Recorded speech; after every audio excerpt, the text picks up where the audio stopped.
Hello students, जैसा कि आपको पता है कि हम class 12 physics chapter 3 current electricity study कर रहे हैं, जिसमें हम वीडियो लेक्चर 11 जो कि रेजिस्टेंस और रेजिस्टिविटी बेस्ड था उससे रिलेटेड न्यूमेरिकल सॉल्व कर रहे हैं। वहां हमने conductance, conductivity, vector form of Ohm's law और classification of materials on the basis of resistivity या फिर resistance, temperature dependence of resistivity और रेजिस्टेंस, इसकी हमने बात की थी। तो इनसे रिलेटेड हम न्यूमेरिकल सॉल्व कर रहे हैं। आज हम सॉल्व करेंगे टेम्परेचर डिपेंडेंस ऑफ रेजिस्टिविटी या रेजिस्टेंस से रिलेटेड न्यूमेरिकल, या फिर कहें टेम्परेचर कोफिशिएंट ऑफ रेजिस्टेंस या रेजिस्टिविटी, या फिर कहें थर्मल कोफिशिएंट ऑफ रेजिस्टेंस या रेजिस्टिविटी से रिलेटेड न्यूमेरिकल्स होंगे, जो कि अल्फा होता है। तो अल्फा से बेस न्यूमेरिकल हैं। और आरटी इक्वेशन और रोटी इक्वेशंस भी हम उसको कहते थे, जो कि अल्फा वाली टर्म्स थी, उसका हमने यूज किया था। क्या था वो फॉर्मूला? वो फॉर्मूला ये था, R equals to R naught 1 plus alpha delta T. Okay, तो इसी से रिलेटेड न्यूमेरिकल्स हैं। दो न्यूमेरिकल हमारे पास आज यहाँ पर। फर्स्ट है a conductive wire has resistance of 10 ohm at 0 degree Celsius and alpha is this 1/273 per degree Celsius, then determine its resistance at 273 degree Celsius. इसी तरह का बिल्कुल एक और न्यूमेरिकल है, second numerical, the resistance of a thin silver wire is 1 ohm at 20 degree Celsius. जैसे यहाँ 10 ओम दिया है 0 डिग्री सेल्सियस पर, तो यहाँ 1 ओम दिया है एट 20 डिग्री सेल्सियस पर। यहाँ पर जो अल्फा है गिवन है 10⁻² पर डिग्री सेल्सियस, यहाँ पर ये था alpha. Then determine its resistance at 40 degree Celsius. यहाँ हमको रेजिस्टेंस डिटरमाइन करना था 273 डिग्री सेल्सियस पर, यहाँ 40 डिग्री सेल्सियस पर हमको रेजिस्टेंस डिटरमाइन करना है। तो रेजिस्टेंस की बात कर रहे हैं, तो रेजिस्टेंस का फॉर्मूला यही होता है, इसी से रिलेटेड न्यूमेरिकल हैं ये।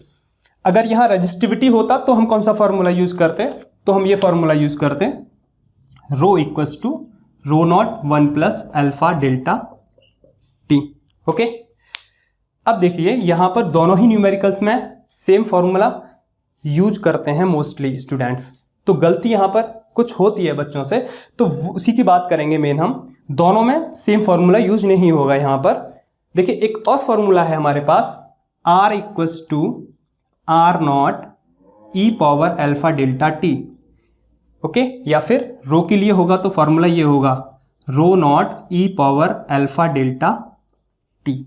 ठीक है, और देखिए ये फाइनल रेजिस्टेंस, ये इनिशियल रेजिस्टेंस, वैसे ही ये फाइनल रेजिस्टिविटी, ये इनिशियल रेजिस्टिविटी। इनको हम R2 R1 या रो2 रो1 इस तरह से भी कह सकते हैं, R2 R1 और ये रो2 रो1 इस तरह से। अगर इसमें बात करें तो रो2 रो1 और ये रो2 रो1, ऐसे भी हम इसको यूज कर सकते हैं। लेकिन देखिए दोनों ही जो फॉर्मूले हैं इनको यूज करने का डिफरेंट प्रोसेस है। कुछ कंडीशन है, उन कंडीशंस का हम यूज करेंगे, तब इन फॉर्मूलेज को यूज करेंगे। पहले तो हम इसको देखिए प्रूफ कर लेते हैं, कंडीशन की भी बात करेंगे, पहले प्रूफ कर लेते हैं कि ये वाला जो इक्वेशन है, ये इक्वेशंस तो हमने पढ़े थे, टेम्परेचर डिपेंडेंस ऑफ रेजिस्टिविटी, ठीक है, लेकिन ये वाली जो इक्वेशन है इनकी हमने स्टडी नहीं की थी। तो सिंपल देखिए, अल्फा जो होता है, अल्फा क्या होता है?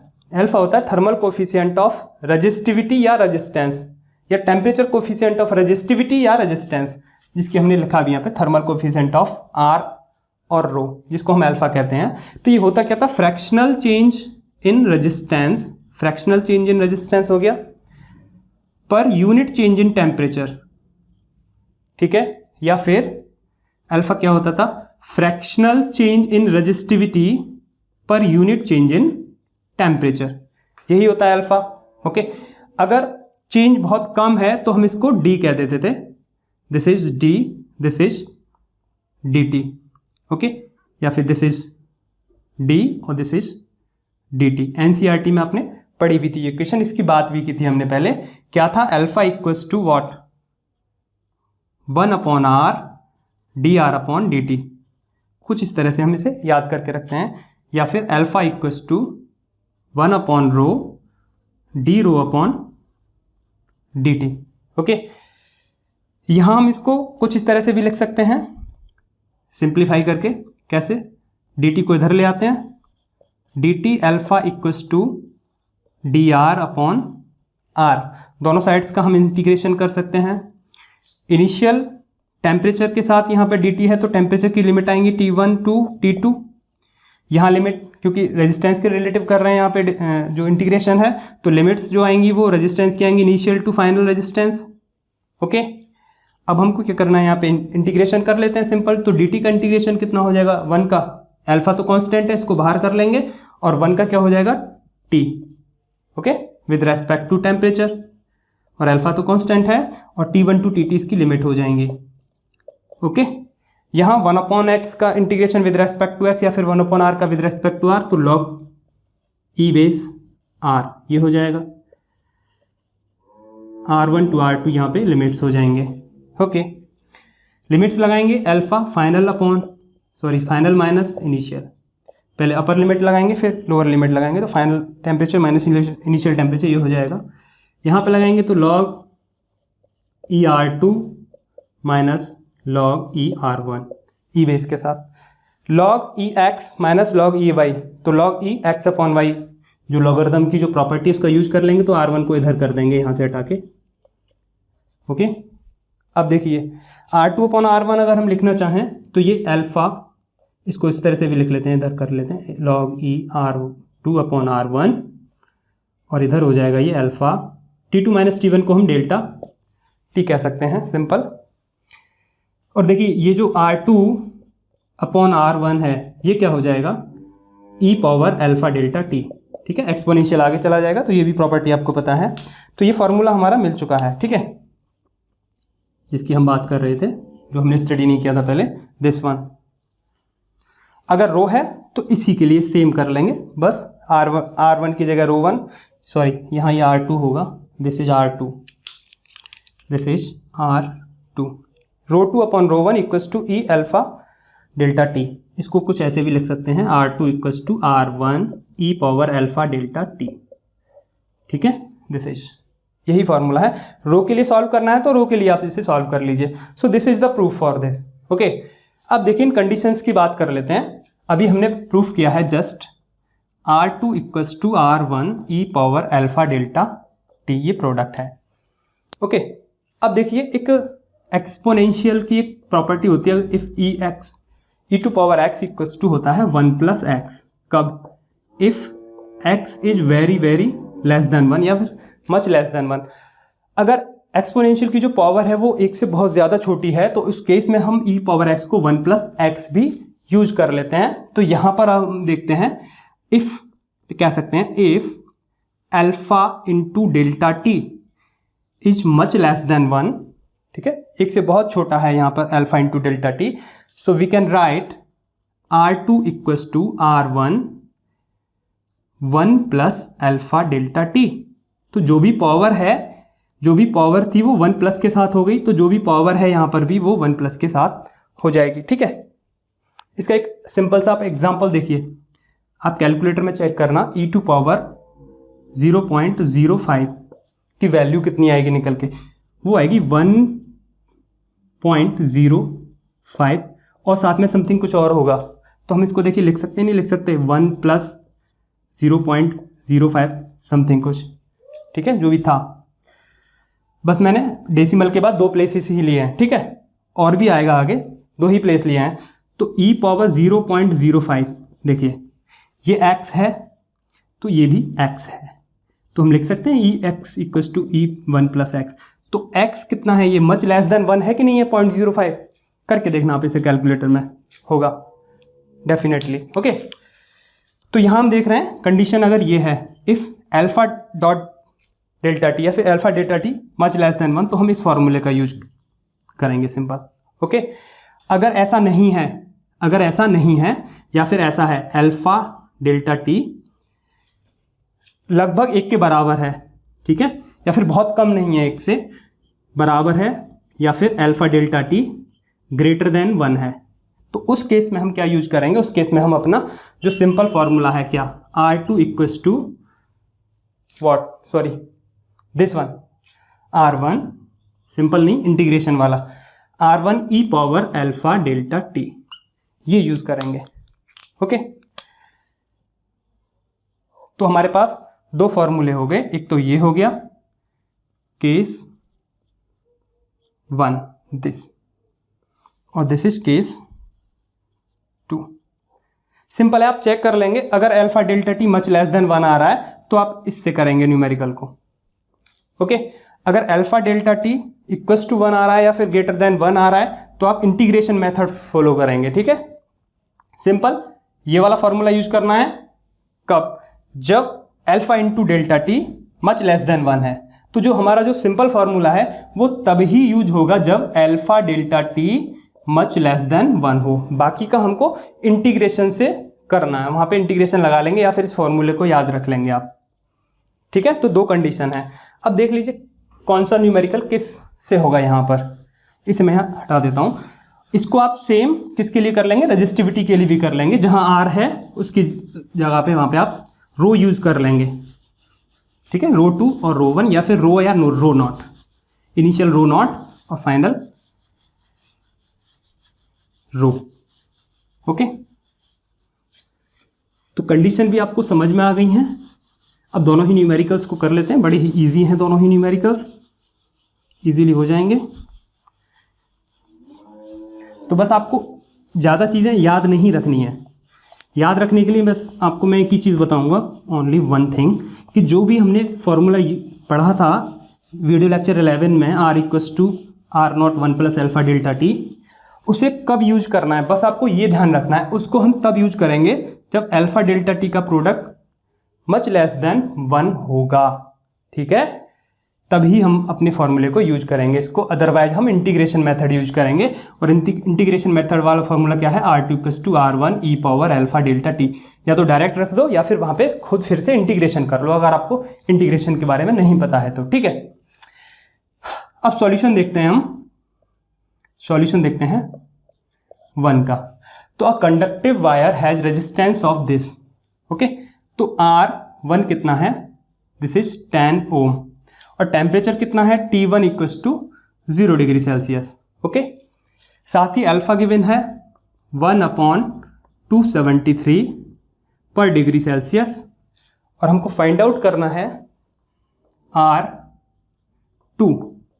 ओके, और फाइंड आउट करना है, क्वेश्चन मार्क है ये, किस टेम्परेचर पे, T2 होगा 273 डिग्री सेल्सियस। ओके, तो ये चीजें हैं हमारे पास। तो यहां करके देख लेते हैं हम alpha into delta T. Okay, alpha into delta T. तो अल्फा इंटू डेल्टा टी करके हम जब देखेंगे तो अल्फा कितना है 1/273 per degree Celsius multiply by delta T, multiply by delta T. Delta T means T2 minus T1, T2 minus T1 कितना हो जाएगा 273 degree Celsius minus 0 degree Celsius, तो 273 डिग्री सेल्सियस यही हो जाएगा, multiply by 273 degree Celsius. Okay, 273 से 273 with unit cancel हो जाएंगे, डिग्री सेल्सियस से डिग्री सेल्सियस कैंसिल हो जाएगा। तो अल्फा इंटू डेल्टा टी कितना आ रहा है, इक्वल्स टू 1 आ रहा है। लेकिन हमारा ये फॉर्मूला कब यूज होता है, ये तो तब यूज होता है जब alpha into delta T much less than 1 हो, एक से काफी छोटा हो। तो हम इस फॉर्मूले का यूज यहां नहीं करेंगे, सिंपल हम इस फॉर्मूले का यूज करेंगे। कौन सा है, R2 equals to R1, R2 equals to R1 E power alpha delta T, ये फॉर्मूला हम यूज कर लेंगे। तो R2 कितना है वो तो हमको फाइंड आउट ही करना है। ओके, और R1 गिवन है 10 ओम, ई पावर अल्फा डेल्टा टी अभी हमने निकाल ही लिया, कितना है 1। तो R2 कितना आएगा निकल के, दिस इज 10E। यहाँ E की आप वैल्यू रखेंगे तो वो 2.718 समथिंग होती है, तो ये 27 पॉइंट समथिंग आएगी निकल के वैल्यू जो रेजिस्टेंस की है इन ओम, तो ये ओम में आएगा आंसर। ओके, अगर आप इसको डायरेक्ट किससे करते, इससे करके देखते तो देखिए ये जो रेजिस्टेंस आएगा ना फाइनल रेजिस्टेंस वो कितना आएगा, सिंपल देखिए इससे करके देखते हैं इस फॉर्मूले से। R2 equals to R1 1 plus alpha delta T, R1 कितना है 10 और 1 प्लस 1, तो R2 कितना आया निकल के, ये आ गया 20 ओम। लेकिन यहाँ कितना आएगा 2.718 लगाएंगे तो 27 समथिंग, मीन रेजिस्टेंस 20 ओम नहीं उससे ज़्यादा आया। ठीक है, ओके, तो टेम्परेचर का जो रेंज है काफ़ी ज़्यादा है यहाँ पर। ठीक है, और अल्फा डेल्टा की प्रोडक्ट जो है वो इक्वल्स टू 1 है। टेम्परेचर का रेंज जो है जो कि 273 डिग्री सेल्सियस, काफ़ी ज़्यादा जब हम टेम्परेचर को इंक्रीज़ करते हैं ना, किसी भी कंडक्टिंग वायर के टेम्परेचर को बहुत ज़्यादा इंक्रीज़ करते हैं तो वो लीनियरली नहीं बढ़ता उसका जो रेजिस्टेंस है। टेम्परेचर बढ़ाने पे रेजिस्टेंस बढ़ता है, लेकिन वो काफ़ी तेज़ी से और बढ़ता है, फिर ऊपर की वैल्यू पे और ज़्यादा तेज़ी से बढ़ता है। हम इस फॉर्मूले के अकॉर्डिंगली तो वो ये आएगा, ठीक है, इस फॉर्मूले के अकॉर्डिंग ये आया 20 ओम, जो कि कम है वैल्यू, लेकिन कम नहीं, उससे और ज़्यादा बढ़ता है जितना हम एक्सपेक्ट करते हैं ना, जिससे हमने अल्फ़ा डिसाइड किया था इस इक्वेशन से, यहीं से अल्फ़ा डिसाइड किया था, ठीक है। उसके कंपैरिजन में ये जो वैल्यू आएगी वो ज़्यादा आएगी, क्योंकि जब टेम्परेचर की रेंज है वो काफ़ी ज़्यादा हो जाती है तो फिर रेजिस्टेंस भी काफ़ी ज़्यादा बढ़ता है, जितना हम एक्सपेक्ट करते हैं इस इक्वेशन से उसके अकॉर्डिंगली नहीं बढ़ता, ठीक है, काफ़ी तेज़ी से बढ़ता है। तो सिंपल, चलिए सेकंड न्यूमेरिकल और देख लेते हैं यहाँ पे हम। सॉल्यूशन 1 ये हो गया, सॉल्यूशन 1। सॉल्यूशन 2 और देख लेते हैं। व्हाट इज, यहाँ पे क्या है चीज़ें देख लेते हैं। हाँ, the resistance of thin silver wire is R1 equals to 1.0 ohm, okay, and temperature is 20 degree Celsius, T1 is 20 degree Celsius, okay. Alpha given है, alpha is 10 to power -2 degree per degree Celsius. ये second है, थोड़ा सा इसके साथ ना हो इसका ओवरलैप। R1 T1 गिवन है, अल्फा गिवन है, हमको फाइंड आउट करना है R2 हमको फाइंड करना है, और T2 कितना है, this is 40 degree Celsius, sorry 40 degree Celsius, okay. Alpha into delta T कर लेते हैं एक बार, alpha into delta T means T2 minus T1, तो delta T equals to T2 कितना है 40 डिग्री सेल्सियस, ये 20 डिग्री सेल्सियस, तो 20 डिग्री सेल्सियस ही आ गया। अल्फा कितना है, दिस इज 10 पावर -2 पर डिग्री सेल्सियस, वो तो कैंसिल हो जाएंगी दोनों की यूनिट, मल्टीप्लाई बाई 20, ओके। तो यहाँ ऐसे करके देखेंगे तो कितना हो जाएगा 20/100, दिस, इसे हटा दो यहाँ से, 0 से 0 कैंसिल, 2 5 ज़ा 10, कितना आया 1/5, ओके। तो ये क्या हुआ 0.2, 5 2 10, तो 0.2, तो alpha into delta T, alpha into delta T कितना है 0.2, तो ये तो मच लेस देन 1 है, ठीक है। तो alpha delta T is much less than 1, तो सिंपल हम कौन सा फार्मूला यूज करेंगे, ये फार्मूला यूज कर लेंगे, कौन सा, R2 इक्वल्स टू R1, जो भी हमारा फार्मूला है। तो ये कौन से फार्मूले से होगा, R2 equals to R1 1 plus alpha delta T, okay. लगा देते हैं वैल्यूज, R2 तो फाइंड ही करना है हमको, R1 कितना है, this is 1 plus alpha delta T, निकल के आया अभी कितना है 0.2, तो दिस इज 1.2 ओम। तो इसका जो आंसर है सेकेंड न्यूमेरिकल का सॉल्यूशन है, रेजिस्टेंस आएगा 1.2 ohm at temperature 40 degree Celsius, okay. तो ये स्मॉल रेंज है यहाँ पर 20 डिग्री सेल्सियस और ये 40 degree Celsius, range means change in temperature कितना है 20 डिग्री सेल्सियस का ही है। तो सिंपल हमारा इसी फॉर्मूले से ये निकल के आ गया इसका आंसर, ओके। अभी हम नेक्स्ट देखेंगे, इसके बाद एनसीईआरटी के न्यूमेरिकल्स हैं, अल्फा बेस ही या फिर आरटी या फिर रोटी इक्वेशन के बेस ही, वो पता ही आपको, ये this is RT equation, okay, and this is rho T equation. Rho means resistivity, R means resistance. तो इसके बाद हम करेंगे एनसीईआरटी न्यूमेरिकल 3.4 एंड 3.3 एंड 3.4, जो कि इसी तरह के क्वेश्चंस हैं आरटी और रोटी रिलेटेड, ओके। तो अल्फा से रिलेटेड कुछ न्यूमेरिकल्स और करेंगे अभी, okay. So thank you for today.